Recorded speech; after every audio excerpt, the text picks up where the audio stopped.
The other side, Damian Coory. Damian, welcome to the show. Hey, Alexandra, good to be here. How are you? I'm great, thank you, Damian. Now, today I wish to talk to you about Hong Kong, but before we get started, would you give our listeners a little bit of background on your experience living and working in Hong Kong? Did, for example, the invasion of China's new takeover have an impact on the business community over there and the general vibe of the area? Oh, it definitely did, and it definitely has. It's changed Hong Kong. Hong Kong is now very much part of China. It's as simple as that. So, if you want to do business in Hong Kong, you are under Chinese law, which is fair enough. It's part of China now.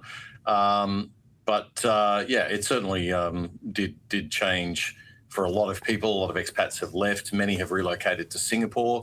I think it's a bit of a shame because I think Hong Kong could have been something really special and fantastic for China if it had kind of managed things a little bit less, how should I say, frantically, I guess.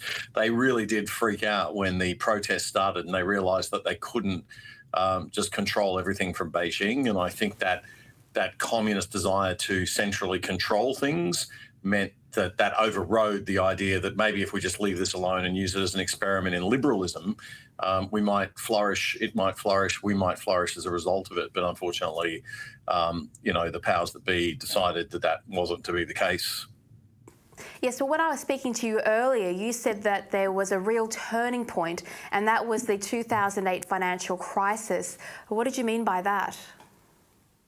Yeah, for me personally, I noticed, I was living there at that time, that there was a bit of a cultural shift.